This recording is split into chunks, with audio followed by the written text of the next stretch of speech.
orders of the day.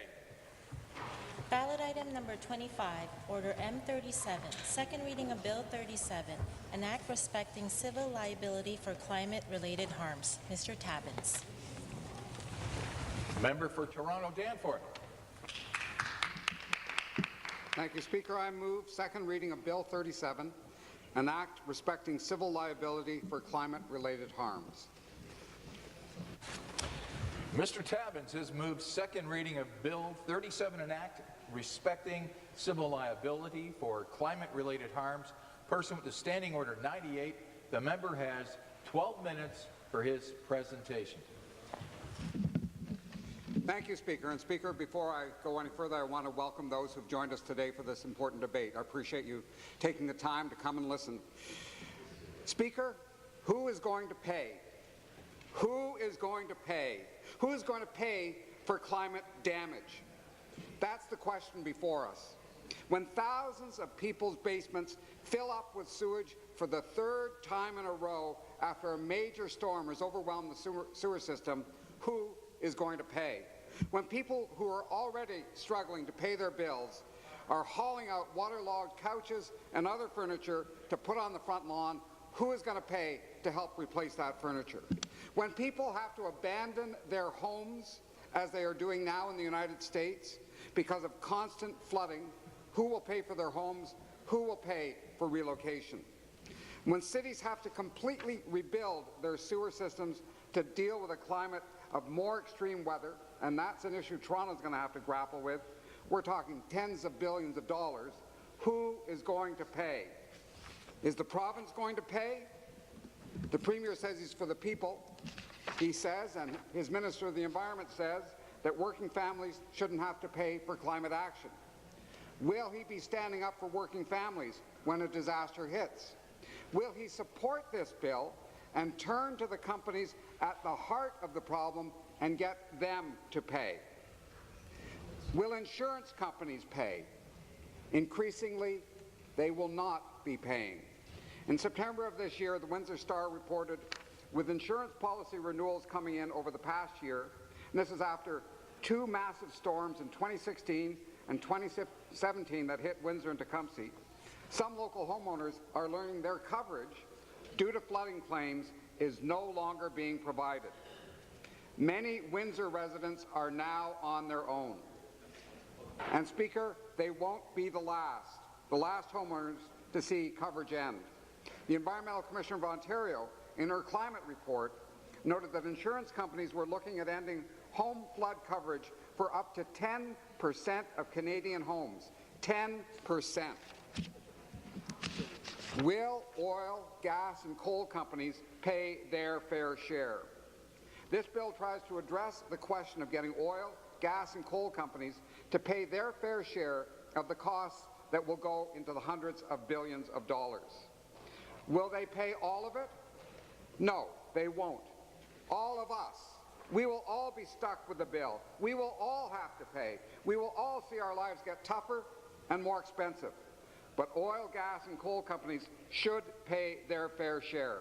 They cannot simply be allowed to stand aside while the rest of us take on these expenses. People in this province now, working hard to cover their existing bills, will find themselves shelling out thousands to deal with the cost of climate change or doing their best to get their governments to back them up, while at the same time those governments will be dealing with costs in the tens of billions or hundreds of billions of dollars to deal with the damage from climate breakdown. This bill simplifies the process of suing fossil fuel companies for the cost of damage from their operations and their products. The bill makes it more likely that governments, businesses and individuals will be able to secure compensation for measures to prevent such damage. This bill doesn't apply a liability to small companies. Jim's Corner Gas won't be caught up in this bill. Too small. Only companies whose emissions are globally detectable. So we're talking about massive emitters will be liable, the likes of Exxon, Shell and BP. The bill sets a threshold for determining if an extreme weather disaster is tied to climate change. The science is developed. Climate scientists can now say with good confidence that climate change has made a particular storm more intense or more likely to happen than it would have been without climate change. Hurricane Harvey dumped 1.5 meters of rain on Houston in 2017. That storm cost $125 billion. 1 million cars were destroyed. Climate scientists can say with confidence that the hurricane was 3 times more likely to have happened because of climate change.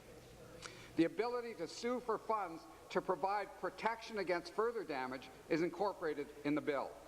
If Toronto or Windsor or Hamilton has to rebuild its storm sewer systems to deal with much bigger rainstorms, then the legislation allows governments to sue for those costs in order to prevent future risk to life and property. We're seeing damage now, which we have to pay for. We're going to have to invest a lot to protect ourselves, our homes, our cities. The stakes are very high. We're not talking about the far future. Let me just note again some of the costs that people in Ontario are already having to deal with. I mentioned Windsor earlier. In 2016, the Windsor Star reported that on Thursday, September 29th, record rainfall hit Windsor, Essex County and resulted in a declared state of emergency in both Windsor and Tecumseh. It's estimated that the insured loss reached as much as $108 million, with no telling how much there were in losses that weren't covered by insurance. That was September 2016. Then in 2017, August 28th to 29th, rains brought major flooding to Windsor, Tecumseh, and other parts of Essex County. The Windsor Airport broke a rainfall record. Over 1,000 basements were reported flooded, and water levels were waist-high in some areas. In just 2 years, Windsor got hit with hundreds of millions of dollars in flood damage in both years from record rainfall. Speaker, it's not just insurance companies that will be called on to help people in trouble. The provincial government will be asked to step up to the plate. In September of 2017, my colleague from Windsor-Tecumseh, Percy Hatfield, asked Minister Morrow at that time if he was going to rewrite the conditions for disaster relief, because as things stood in Windsor, people were not getting the support and assistance that they needed. And he noted, especially for those who can no longer qualify for private insurance, increasingly a problem we're going to deal with across this province. A lot of people are not going to be able to qualify for private insurance against flooding in the future. Governments will either have to step in to help people, or eventually people are going to have to move out of those areas because they're no longer habitable. It's going to be pricey no matter which way it falls out. And it's not just Windsor that's gotten hit. CTV reported about Toronto in July of 2013. Severe storm in Toronto flooded parts of the city, knocked out power to thousands, shut down roads and sections of the city's subway system Monday, as nearly 100 millimeters of rain fell across the area in a matter of hours. At the storm's height, 300,000 people were without power. People had to be rescued from a GO train trapped by floodwaters in the Don Valley. Speaker, the insurance industry determined that the preliminary cost of that disaster was $850 million. That was one of the most expensive natural disasters in the province's history. But that, Speaker, is only a small taste of what's headed towards us if we don't see the action that's necessary.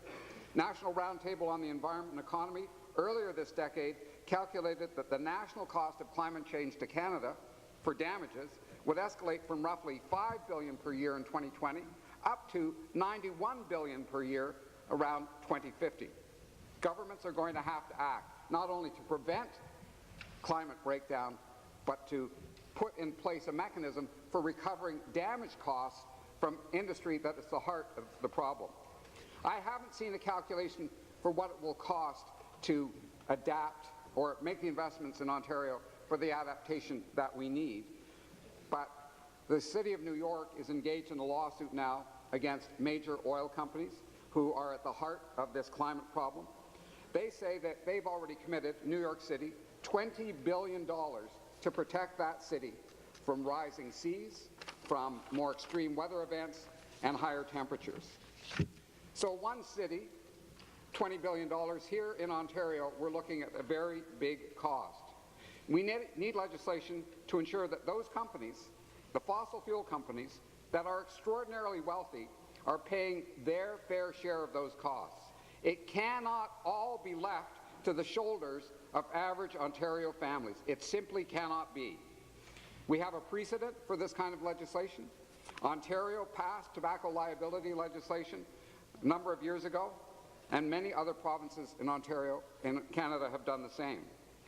We've done this in part because in the United States, a group of states got together and sued Big Tobacco, and they were able to secure settlements in the hundreds of billions. In fact, an ongoing, in perpetuity payment from the Big Tobacco companies to American states to cover their health costs from tobacco of $9 billion per year.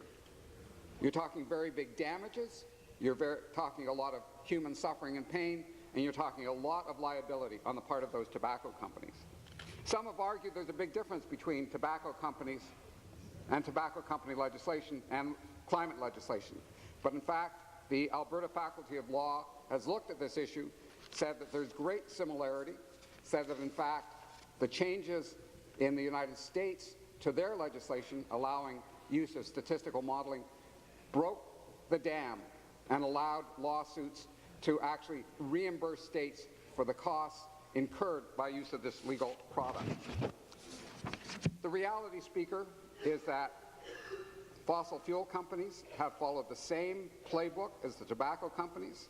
They have denied the scientific reality, even though they themselves knew what was going on. In the New York lawsuit, they write, "For decades, defendants have known that their fossil fuel products pose risks of severe and even catastrophic impacts on the global climate through the work and warnings of their own scientists and or through their trade association, the American Petroleum Institute. Yet each defendant decided to continue its conduct and commit itself to massive fossil fuel production. This deliberate decision placed company profits ahead of human safety, well-being and property, and foisted onto the public the cost of abating and adapting to climate change. While we should not have them foisted onto us, we need to put legislation in place so we can recover costs from companies that have made so much from this industry." I have a few seconds left. I want to thank Greenpeace. I want to thank West Coast Environmental Law for the invaluable advice that they gave in the development of this bill. And I want to say to the government and to Premier Ford, you say that you stand up for working people. You say that working people shouldn't carry the burden of cost for climate action. Will you stand against these fossil fuel companies and make them pay their fair share? Thank you, Speaker.